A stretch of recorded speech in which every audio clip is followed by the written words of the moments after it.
Pemirsa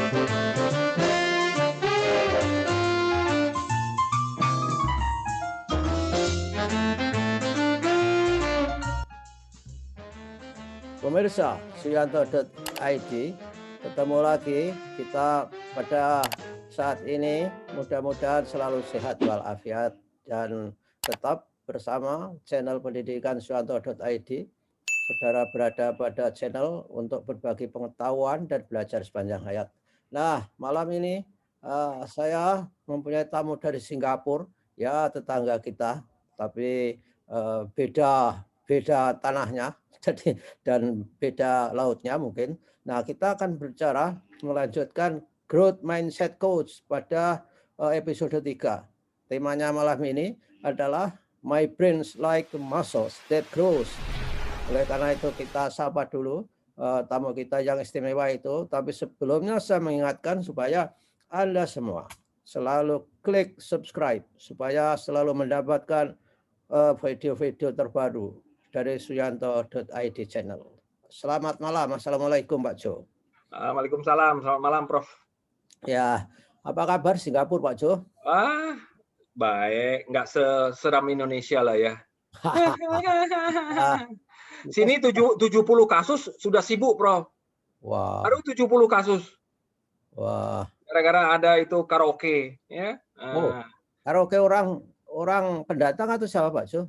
Orang pendatang itu, ya. Ya. Kan di sini memang udah agak dilonggarkan. Oh. Ternyata ya biasalah. Ya. Memang virusnya lagi agresif ya kan. Indonesia berapa Prof hari ini? 50.000 lebih kayaknya nih. Hampir 50 atau 50.000 persis. Tapi pecah rekor terus tiap hari. Ya, dan rekornya Jogja sekarang Pak Jo. Oh ya, waduh. Jogja itu paling tinggi, bahkan lebih tinggi dari India karena setiap 100.000 penduduk ada 70. Jadi gila ya. Tinggi itu saya kira. Ya oke lah. Mudah-mudahan segera mereda. Ini Pak Jo. Betul. Kembali kepada tema kita, yaitu Growth Mindset Coach. Malam ini kita akan berbicara modul ketiga. Gimana Pak Jo ini? Silakan. Modul ketiga nih Prof ya. Ini adalah modul yang ditinjau dari sisi ilmiahnya Prof. Oke. Maka tuh growth mindset ini banyak diterima orang. Kenapa? Ada landasan ilmiahnya. Apa yang disebut namanya growth itu. Ya. Dan itu terkait dengan ilmu neuroscience. Ini yang akan kita kupas malam ini Prof. Oke. Ya, bagus Pak Jo. Ya, yang seperti ada neuroplasticity. Betul sekali. Itu kuncinya malam ini. Itu keywordnya kita malam ini, Bro. Ya, oke. Ya, artinya betapa fleksibelnya sebetulnya otak kita itu. Betul sekali. Hanya orang yang fixed mindset saja membuat otak kita menjadi beku. Jadi beku, kaku, betul kan? Padahal dia tuh udah kayak plastik, kan namanya neuroplasticity ya, Bro. Kayak plastik, lentur, bisa dibelok-belokkan. Ya, lentur. Ya, oke. Ayo Pak Jo, silakan. Oke. Ya, saya izin share screen ya, Prof ya.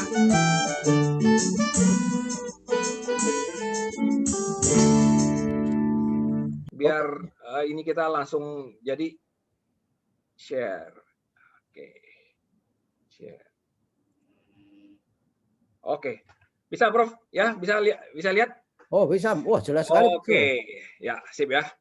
Jadi, teman-teman semua, Prof Yanto, malam ini kita tidak terasa udah masuk ke sesi 3 nih untuk Growth Mindset Course kita, GMC. Ya. Jadi sesi 3 kita. Nah, seperti udah Prof katakan tadi, judul kita malam ini adalah brain like a muscle. Ya, jadi otak kita tuh seperti otot yang bisa tumbuh, ya seperti binaragawan lah.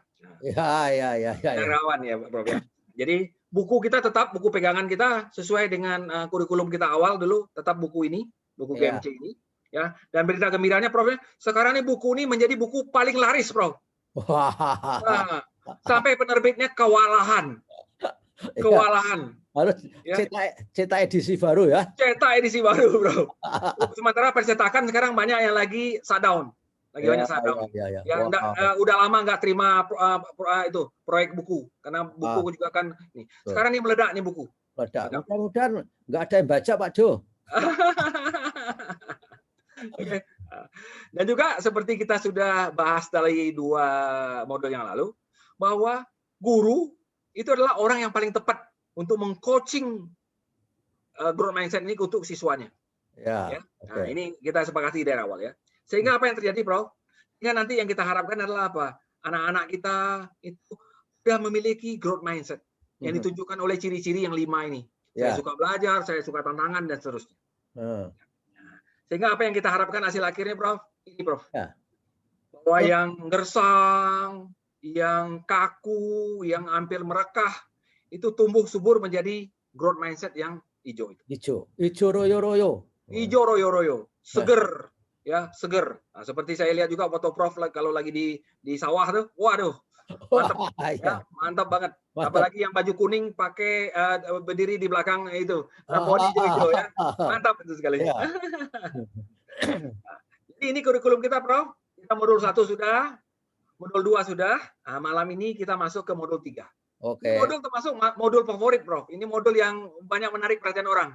Nanti kita mudah-mudahan kita juga audiens kita juga merasa tertarik ini nanti ya. Karena bicara tentang otak. Ya, bicara tentang otak. Ya, otak. Maka itu judul kita adalah My Brain is like a muscle that grows.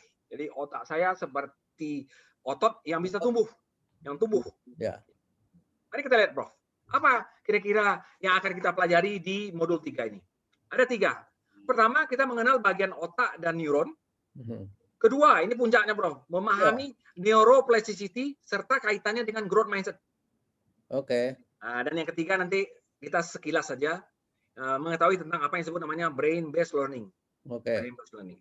Nah, sekarang mari kita mulai, Prof.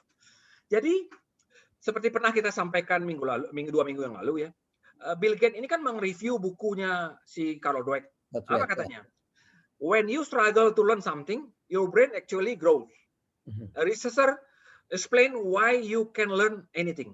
Nah, ini jadi statementnya mereka. Ya, ketika otak kamu sedang struggle, sedang berjuang, sedang bertempur untuk mempelajari sesuatu, sebenarnya otak kita itu tumbuh. Seorang peneliti menjelaskan bagaimana kita sebenarnya bisa belajar apapun juga. Inilah sebenarnya dasar dari kata-kata growth itu, Bro. Growth. Growth itu seolah-olah diasosiasikan adalah otak kita itu benar-benar tumbuh.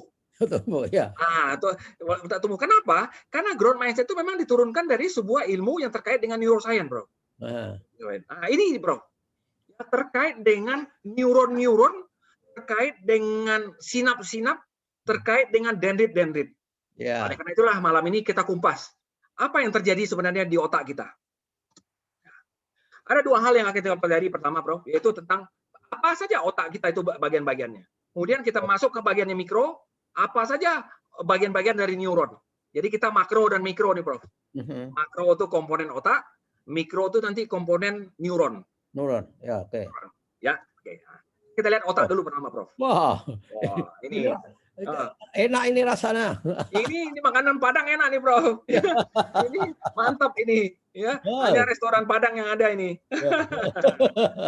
Jadi apa saja isi komponen otak kita tuh? Sebenarnya komponen utama dari kita tuh ada 6. Ya, yang pertama namanya cerebrum. Apa gunanya cerebrum itu? Untuk berpikir, Bro. Namanya otak berpikir. Nah, kemudian di bawahnya ada cerebellum. Cerebellumnya adalah otak yang mengontrol otot-otot kita, mengontrol tubuh kita, mengontrol ini. Jadi untuk gerak, Pak Jo. Untuk gerak ini, betul. Untuk gerak, betul sekali. Mengontrol gerakan. Ketiga namanya prefrontal cortex. Itu adalah bagian otak yang pengambil keputusan, Prof. Jadi kalau kita memikirkan hari ini mau makan apa nih? Tongseng atau tengkleng. Ah, ini otak ini yang bekerja. Ya, otak ini yang bekerja tuh. Katanya, oh, yang 2 itu bosan sesekali kelatak kembali. Ah, ini yang memutuskan yang ini.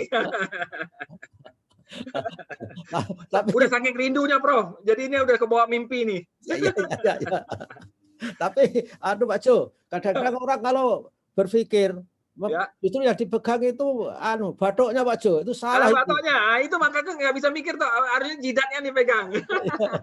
Karena dia berada di depan ya, namanya prefrontal. Oke. Nah, kemudian berikutnya ada namanya hipokampus.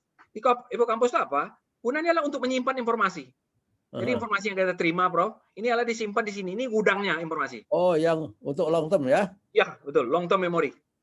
Sehingga kalau kita mempelajari sesuatu yang baru, nanti dia akan mengkaitkan sesuatu yang sudah ada dalam otaknya. Ya. Nah, Kemudian Sehingga berikutnya pembuku, lagi Prof. namanya amigdala. Amigdala. Amigdala ini adalah untuk perasaan, Prof. Sedih, kecewa, ya kan, marah. Marah. Nah, Wah, ini amigdala yang bekerja. bahagia. Bahagia, betul, semua perasaan di sini. Ya. Nah, kemudian yang terakhir tuh brainstem, batang otak. Batang otaknya adalah pengirim pesan. Jadi apa yang ada di otak itu dikirim kemana? Ke tangan, ke kaki, ke segala tubuh, seluruh tubuh. Jadi dia ini pengirim pesan. Ya. Nah, ini secara garis besar. Nah, pengirim perintah, Pak Jo, itu. Ya. Pengirim perintah. Jadi. Ya, pengirim perintah ke mana? Mana? Tangan, ambil itu buku. Ya. Tendang itu bola, ya kan? Ya. Nah, dia jadinya ini brainstem itu batang otak. Ambil itu uang. Kalau koruptor. Maka itu, Prof, ya, kalau orang kena stroke ya, Prof, ya. Kalau batang otaknya sudah kena, Prof, udah nggak ada guna lagi. Ya. Ya, pengirimnya udah nggak ada lagi, Prof. Transportasinya sudah selesai. Ya, nggak ada transporternya, udah habis. Ya. Ini secara makro. Sekarang mari kita lihat secara mikro, Prof.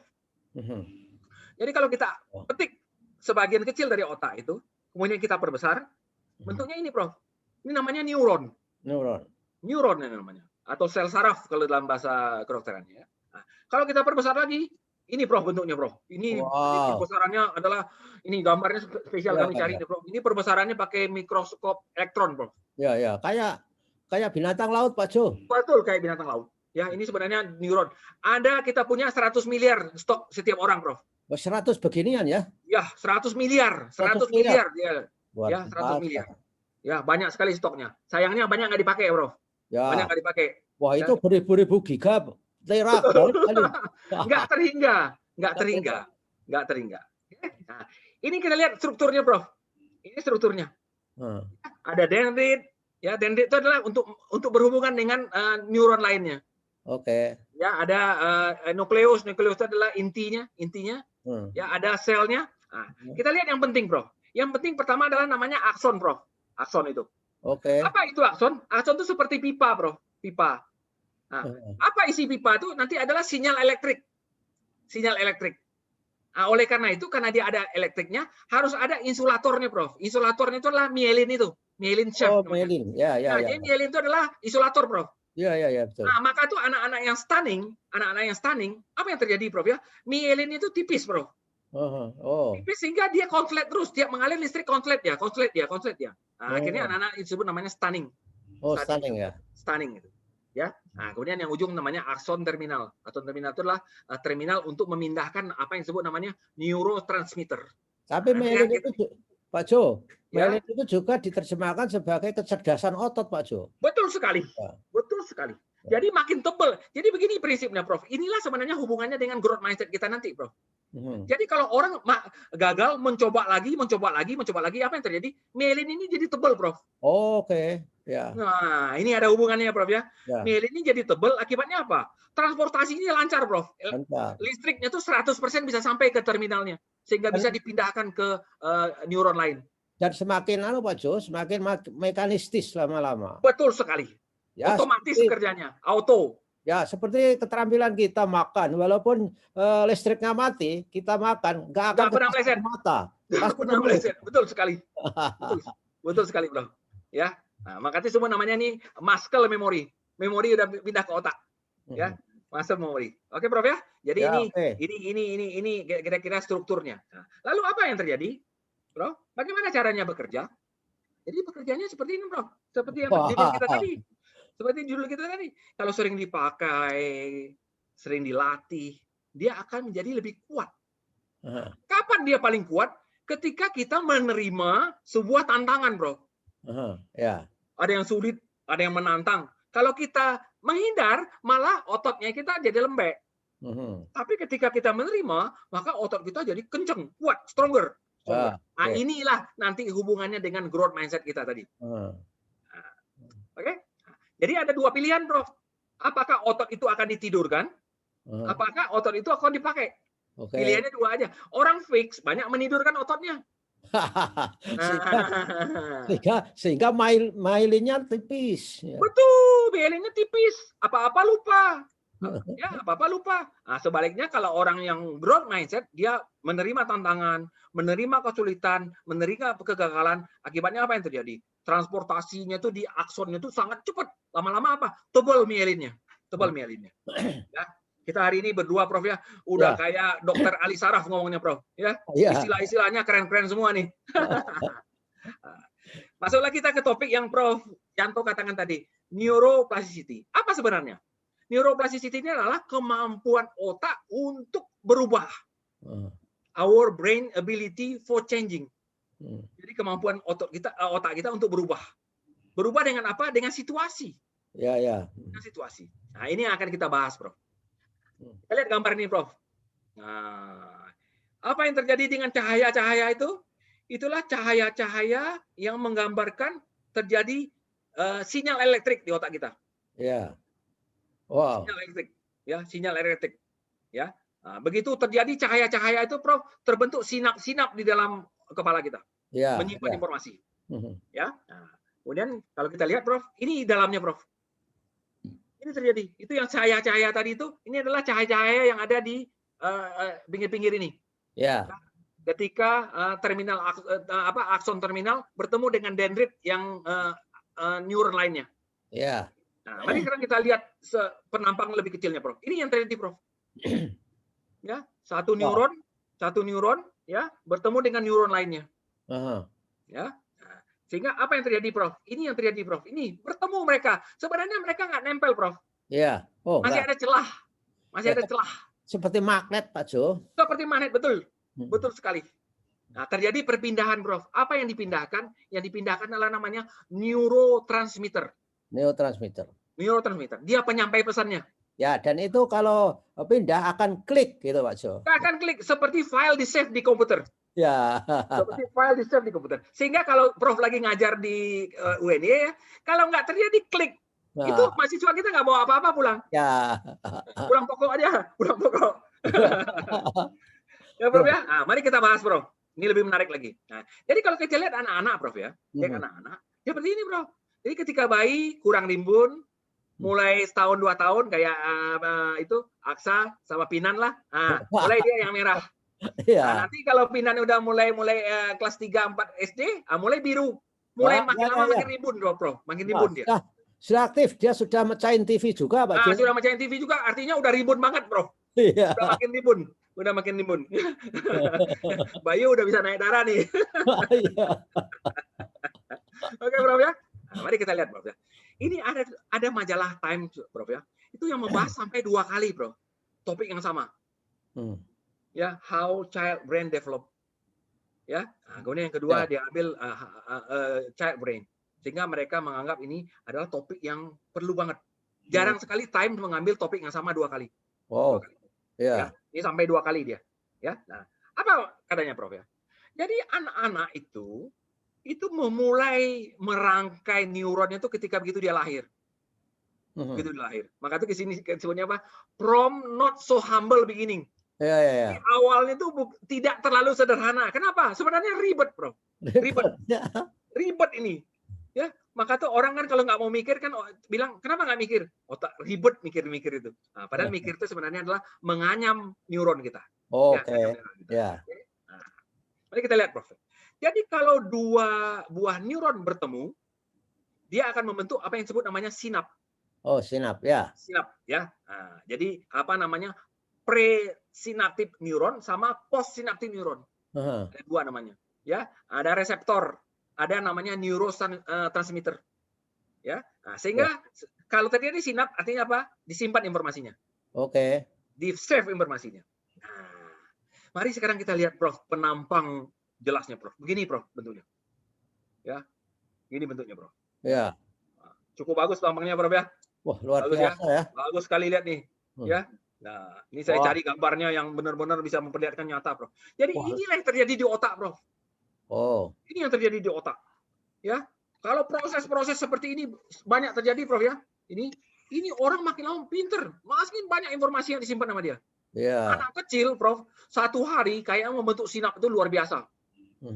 Luar biasa tuh anak kecil. Ya, jadi kalau punya anak kecil itu emak-emaknya itu harus memberi stimulus yang banyak, Pak Jo. Betul sekali. Sebenarnya, Prof ya, inilah yang perlu diajarkan untuk guru-guru PAUD. Ya, Ya. guru-guru PAUD itu kalau di Singapura, Prof ya, mereka malah banyak diajarin ilmu tentang neuroscience, Prof. Maka karena mereka disebut adalah petaninya otak. Jadi Wah, mereka tuh petaninya otak. Ya, bagus. petaninya otak. Bukan diajarin calistung. Calistung. Nah, kalau Oh, tempat kita kan enggak, calistung yang iya. diajar. TK kita ya sesatnya di situ, Pak Jo. Sesatnya di sana. Sesatnya di sana. Oke, Prof, kita lanjut. Nah, saya punya baru dapat tadi ya, Prof. Inilah resume dari semuanya, Prof. Jadi kalau dua buah neuron, pre-neuron, post-neuron bersambung, membentuk sinap. Apa yang terjadi di sinap tuh? Ini, Prof. Namanya synaptic cleft. Ya, cleft ini celah ya. Cleft ini celah. Jadi sebenarnya dia tidak nempel, Prof. Dia tidak nempel. Tidak nempel dia. Ya, tidak pernah nempel. Oh, tidak pernah ya. Tapi loncatannya tuh listriknya kali. Listriknya yang berpindah. Nah, apanya yang berpindah? Yang tadi itu, Prof, namanya neurotransmitter. Oh ya. Nah, neurotransmitter itu apa? Ya ini, Prof, nih. Senyawanya. Yang kita juga nggak bisa baca lagi nih. Saya walaupun insinyur kimia nih udah lupa semua nih apa bacanya. NH3. Itu dia udah lupa apa namanya. Kalau kita lihat ini, Prof ya, kita memang betul-betul kagum ya, Prof ya. Ternyata di otak kita ini betul-betul sebuah senyawa kimia yang sangat rumit, Prof. Kekuasaan Tuhan luar biasa, Pak Jo. Kekuasaan Tuhan tuh luar biasa. Ya. Orang kimia nggak bisa mikirin kayak gini, Prof. Ya. Oh, ini kalau dibangun untuk server mungkin satu kota kali. Waduh. Bener. Betul sekali. Oke, Bro. Kita lanjut, Bro. Ya. Beginilah perkembangan otaknya anak-anak. Ya, baru lahir, umur sebulan, 3 bulan, 6 bulan, 15 bulan, 24 bulan. Makin lama makin rimbun. Makin rimbun. Ya. Nah, makin rimbun. Ya. Sekarang mari kita simpulkan, Prof. Apa kesimpulan dari semuanya itu? Apa hubungannya nanti dengan growth mindset? Mari kita lihat pertama, Prof ya. Otak mampu mengubah diri ya, lewat jalur-jalur baru yang dibuat oleh neuron-neuron. Ya, jalur-jalur itu disebut namanya akson, pipa-pipa baru itu. Nah, hubungan antar neuron itu disebut namanya sinap. Oke. Ya. Semakin banyak seseorang belajar, semakin banyak pula jalur-jalur baru yang dibentuk. Ya. Semakin banyak pula sinap. Sinap. Ya. Nah, saat mempelajari hal-hal baru, kenapa terasa lebih sulit? Karena neuronnya harus membuat jalur baru, Bro. Jalur baru ya. Seperti kita misalnya pergi ke suatu kota ya, Bro ya, biasanya lewat utara, sekarang lewat selatan. Tentu kita lebih lambat jalannya karena kita nggak akrab dengan jalannya. Ya. Ya, maka itu terasa sulit. Sulit. Ya, maka itulah dalam growth mindset itu selalu dikatakan, kalau sulit jangan menyerah. Coba lagi. Ya. Coba akrab dengan jalur yang baru dibentuk. Ya. 20 hours. Ya. Kalau dia sulit itu bukan berarti kamu bodoh. Karena apa? Otak lagi menyesuaikan diri dengan jalur baru. Ya. Neuroplasticity-nya lagi bekerja. Belum ada sinapnya. Karena dia baru berkenalan dengan jalur-jalur baru ini. Nah, sehingga apa katanya, Prof ya? Jika suatu jalur sering dilewati, jalur itu akan lebih kuat. Sehingga akson bisa mengirim sinyal elektrik dengan lebih cepat dan lebih banyak. Sebab apa? Mielin yang menyelubungi akson akan semakin tebal, Prof. Oh ya. Dan berfungsi sebagai isolator yang baik. Ya. Wah, ini kalau ada pilnya bisa beli, Pak Jo. Betul. Bagaimana mempertebal mielin ya, Prof ya? Mielin, ya. Ternyata, Prof, berita gembiranya apa, Prof ya? Untuk anak-anak itu sangat mudah mempertebal mielin. Ya, saya lihat ya. Untuk anak-anak sangat mudah. Ya, adjustment-nya gampang dia. Betul sekali. Oke, Prof. Saya, Prof ya, ingin membuat sebuah ilustrasi, Prof. Ini ilustrasinya, Prof. Wah, bagus sekali, Pak Jo. Ya, bagus ya. Ya. Jadi kalau kita misalnya baru masuk hutan, apa yang terjadi, Prof? Kita nggak tahu jalannya. Ya. Akhirnya kita berusaha membuat jalan sendiri dengan cara apa? Potong pohonnya, ya, yang disebut namanya jalan setapak. Ya. Nah, akibatnya apa? Besok ini kalau kita datang ke sana lagi, kita sudah mulai akrab dengan dia. Apalagi kalau sebulan kita lewat sana terus, Prof. Akhirnya lampu mati pun kita masih bisa lewat. Ya, betul. Nah, inilah, Prof. Inilah hubungan neuroplastisitas itu dengan growth mindset. Apa kata growth mindset? Kalau kamu menemui kesulitan, tantangan, dan hadangan, maju terus. Coba lagi. Ya, Sehingga Ya. nanti akan terjadi jalan setapaknya jadi. Jalan setapaknya jadi. Kalau Ya, kamu nggak betul. mampu, artinya bukan kamu bodoh. Hmm. Karena apa? Jalurnya baru dibuat. Dibuat. Baru dibuat. Hmm. Ya. Jadi saya mencari ini sebuah gambar yang ilustrasinya kira-kira sama dengan cerita neuroplastisitas itu, Bro. Ya. Seperti di dunia lebah, Pak Jo. Betul sekali. Kalau lebah untuk membuat jalan itu naruh zat yang ditempelkan di beberapa titik sehingga lebah-lebah yang lain ikut mencari bau-bau zat. Bau-baunya itu. Betul. Itu sebagai tanda buat mereka. Ya, tanda ya. Tanda buat mereka. Oke, Bro? Oke. Kemudian ada seorang profesor matematika namanya Ju Boler, ya. Wah, Ju Boler, ya. ini. Dia membuat buku yang disebut namanya Mathematical Mindset, dan beliau ini adalah muridnya, mahasiswanya Profesor Carol Dweck di Stanford University. Oh, ya. Nah, ada berita-berita yang bagus sekali yang terkait dengan otak yang diteliti oleh dia, Prof. Ya. Ini katanya dia, Prof. Saat membuat kesalahan, aktivitas otak akan terpicu. Hal ini tidak terjadi kalau mereka mendapat jawaban yang benar. Ini kan seperti paradok ya, Prof. Ya. Oh ya. Seperti paradok. Jadi kalau dapat yang benar, mereka tuh rasanya otaknya nggak bekerja, Prof.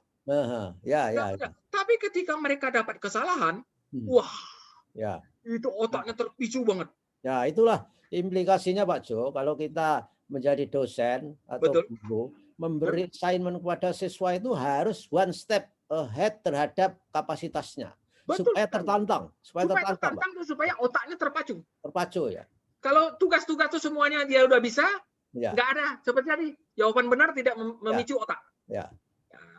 Untuk anak-anak yang GM, Bro, yang growth mindset, kesalahan akan mempengaruhi pertumbuhan otak secara signifikan. Makin salah, makin tumbuh dia. Oke, ya. Makin salah, makin tumbuh dia. Ya, nah maka itu Ju Boler nih mengkritik sedikit, Bro, pelajaran matematika. Kenapa matematika nggak terlalu disukai orang? Karena matematika seharusnya adalah fokus kepada prosesnya, Prof. Bukan kepada demo-demo rumus, demo-demo konsep. Karena demo-demo rumus, demo-demo konsep, akibatnya yang terjadi apa? Banyak matematika ini dirasa pelajaran kering ya, Prof. Ya? Wah ya, saya termasuk itu, Pak Jo. Nah, Prof termasuk yang nggak suka matematika. Ya, kenapa? Ya mungkin dulu gurunya Prof Yanto dulu mungkin membawakan matematika itu lebih kepada demonstrasi penguasaan konsep, bukan proses pembelajarannya. Bukan proses pembelajarannya. Nah, kemudian menurut Boler ini ada dua peran penting untuk matematika. Ya, pertama namanya pelajaran performa, yaitu soal-soal yang memiliki jawaban tunggal, Prof. Ya. Kemudian berikutnya ini mungkin yang ini kita sebut namanya hot ya, Prof ya. Namanya adalah pelajaran proses, yaitu soal-soal yang bersifat open ended dengan peluang jawaban yang tidak tunggal. Ya, betul. Ya, ini yang hot kita sebut ya, Prof ya. Ya. Ini yang hot kita sebut. Nah, maka itu kalau menurut Ju Boler, dua-duanya ini harus ada. Jangan yang pertama saja. Kalau pelajaran performa saja artinya apa? Jawabannya tunggal terus. Tapi karena kita pakainya jawabannya adalah multiple choice ya, mungkin terpaksa guru-guru kita membuat pelajarannya performa. Ya, performa. Walaupun sekarang sudah mulai dikombinasikan, artinya multiple choice-nya dibikin ruwet. Ada jawabannya 2 atau jawabannya 3. Ya, betul. Nah, ya Prof ya. Ya, ini ada dia. teknologinya. Ada teknologinya ya, Prof ya. Nah, sehingga sekarang Prof ya, buku Ju Boler ini sangat laris, Prof. Kenapa? Dia melakukan terobosan bagaimana pendekatan yang berbeda untuk matematika daripada yang lain. Nah, kemarin Prof ya, ada dosen matematika dari Universitas PGRI. Dia udah menghubungi kami. Dia akan mengambil ini untuk tesisnya, Prof. Oh, wah. Ya, Pak Abdul Aziz namanya. Kayaknya dia kenal Profesor Yanto. Oh, iya. Ya, karena dosen pembimbingnya adalah Prof Irin. Karena berhubungan dengan resiliensi, Ya, bagus. Dia pokoknya dia bilang kalau di UNI itu saya Prof Yanto sama Prof Irin. Kalau di luar UNI Prof Johan terpaksa. Kami kirim dia buku-buku, Prof. Ibu kami tentang Ju Boler ini sangat banyak. Kami udah kirim sama beliau. Ya. Senang banget beliau, ya. Jadi inilah yang dibangun sama Ju Boler tuh. Dia membangun apa yang disebut namanya mathematical mindset. Mathematical mindset, ya. Sehingga orang kalau belajar matematika itu seperti ini, Prof. Everyone can learn math dan lain-lain kata-katanya yang terkait dengan growth mindset. Supaya apa? Supaya anak kita nggak takut dengan matematika, Prof. Tidak takut dengan matematika. Ya, seperti ini. Math is about creativity, gitu. And making sense gitu dia. Iya, iya, iya. Nah, jadi ini kira-kira sebuah slogan-slogan yang dipakai oleh Profesor Boller. Oke. Nah, ini ada bukti, Prof. Ini buktinya, Prof. Ya. Yang tidak distimulus, artinya merah, itu lihat grafiknya, Prof. Wah, Malah menurun. Malah Malah turun. menurun. Ya, kalau yang biru, yang dikasih intervensi growth mindset, itu akan jadi biru. Ya. Naik dia. Ya, naik dia. Ya, ini udah dibuktikan oleh Boller dengan sangat baik. Oke. Nah, sekarang kita masuk ke bagian terakhir, Prof. Ini sekilas saja. Sekilas saja.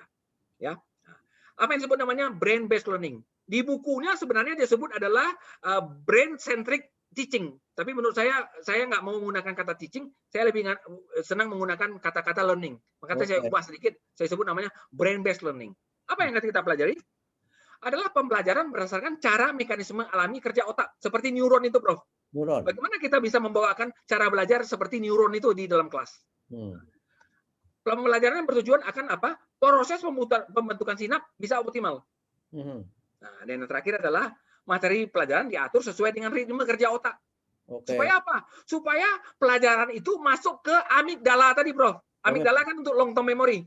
Long term memory, ya. Nah, long term memory, Prof. Ya, supaya masuk di sana. Ya, supaya masuk di sana. Oke, Bro. Mari kita lihat sedikit, Bro. Ya, oke. Ini sebenarnya topik yang saya sangat senang, Bro. Kenapa? Ini berhubungan dengan keahlian saya sebelumnya, yaitu mind map. Mind map, ya. Nah, ya, karena Profesor Bu Uzan memang menciptakan mind map itu dengan dasar itu tadi. Ya, ini Bu Uzan, ya. Nah, ya. Apa dasarnya, Bro? Dasarnya ini, Bro. Thinking process. Jadi kalau kita baca buku, sebenarnya di otak kita tulisan-tulisan itu diubah bentuknya, Bro. Diubah bentuknya. Bukan lagi berbentuk tulisan, tapi berbentuk skematik. Skematik nih masuk ke neuron kita, Bro. Masuk ke neuron kita. Ya, ini yang hitam-hitam tuh akson-aksonnya, tuh yang biru-biru tuh dendrit-dendritnya. Ya. Nah. Kemudian kenapa dia pakai gambar dan warna dan pakai juga tulisan? Supaya terjadi yang bekerja itu dua belah otak. Kita sebut namanya whole brain. Ada otak kiri, ada otak kanan. Ada otak kiri atau otak kanan. Ya. Nah, sehingga mind map ini disebut sebagai alternatif, Prof. Kalau tulisan linier, ya, yang ini seperti ini tulisan linier, itu dianggap adalah menggunakan otak kiri, Prof. Ya, kalau di sini disebut whole brain, menggunakan otak kiri kanan. Otak kiri kanan. Ya. Nah, oleh karena itulah Profesor Buzan memperkenalkan sebuah konsep yang disebut namanya radiant thinking. Radiant thinking. Bagaimana radiant thinking bekerja? Persis seperti neuron. Persis seperti neuron. Jadi kalau kita kembali, Prof, ya, ini seperti ini. Begitulah neuron bekerja, Prof. Ya. Begitulah neuron bekerja. Ya. Nah, oleh karena itulah dia menciptakan apa yang kita sebut namanya mind map. Nah, mind map itu begitu seperti ini, Prof. Ini ibaratnya adalah inti otak, inti neuron. Nah, inti neuron itu membentuk apa? Nah, ini akson-aksonnya, Prof. Aksonnya, jalur-jalurnya. Ini akson-aksonnya. Ya. Nah, kemudian ini dendrit-dendritnya, Prof. Dendrit-dendritnya. Yang akan berhubungan dengan yang lain. Nah, maka itulah, Prof. Mind map ini disebut catatan yang sesuai dengan cara otak bekerja. Ya. Ya, cara otak kerja yang Prof mungkin sudah pernah ikutin TOT kita tahun 2018 yang lalu, ya. Kita sudah lulus, Pak Jo. Sudah lulus, sudah wisuda, udah wisuda. Ya. Nah, ini, Prof, perbandingannya, Prof. Bagaimana neuron kita, bagaimana mind map. Bagaimana neuron, bagaimana mind map. Ya.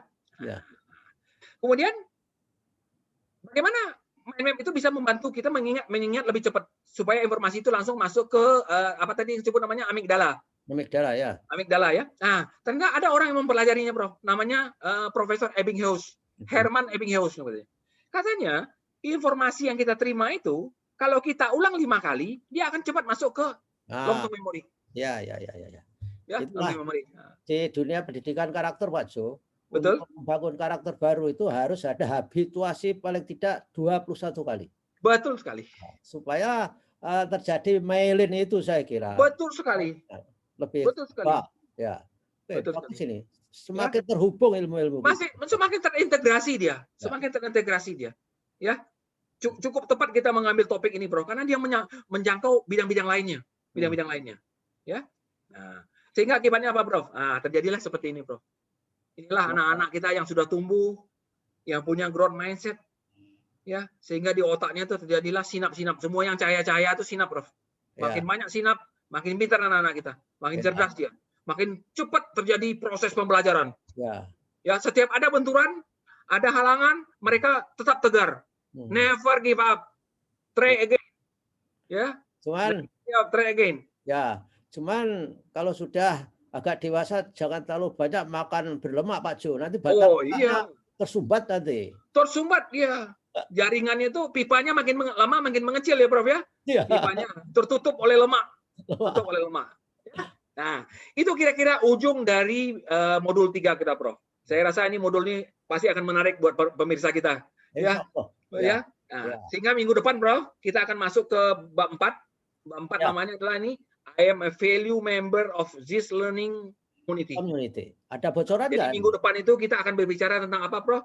Tentang ini judul kita ya, tentang bagaimana kita tumbuh ya dengan cara bekerja sama dengan orang lain, berkomunikasi, ya, berelasi.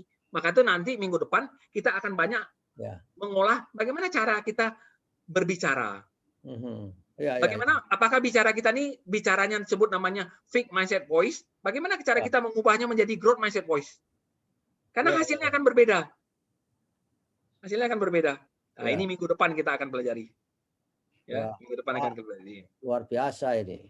Ini bagus juga ini modul-modulnya semuanya bagus-bagus, Bro. Maka tuh kita udah tepat, Bro. 1 minggu 1 modul supaya pemirsa kita puas ini ikut seperti ini. Ya, biar cepat merenung. Biar cepat merenung. Nah, oleh karena itu jangan khawatir, jangan lupa saksikan suyanto.id minggu depan lagi, ya. Karena kami akan masuk ke bab 4. Bab 4, ya, modul 4. Demikian, Prof, dari kami. Ya, bagus. Dan saya ini ya sambil stop sharing, saya agak merinding dikit Pak Jo terhadap terakhir bahwa kita harus connected itu tadi ya. Betul sekali. Otak itu untuk belajar lebih baik. Ini sesuai dengan hakikat revolusi industri 4.0. Sangat. Revolusi industri 4.0 itu kan ciri khasnya itu adalah ada kolaborasi. Connected ya, kolaborasi. In program. Ya. Luar biasa Pak Jo. Mudah-mudahan kita memang tujuannya adalah memberdayakan banyak orang Pak Jo. Betul sekali. Suyanto.id bersama Pak Jo yang modul-modulnya sangat luar biasa. Terima kasih Pak Jo dan sama-sama. Para pemirsa, inilah yang terjadi pencerahan dari Bapak Dr. Johan Yoga. Kita akan ketemu minggu depan. Jangan lupa klik subscribe supaya mendapatkan modul dari Pak Jo untuk modul keempat pada kesempatan yang pertama. Terima kasih. Assalamualaikum Pak Jo. Waalaikumsalam Prof. Terima kasih.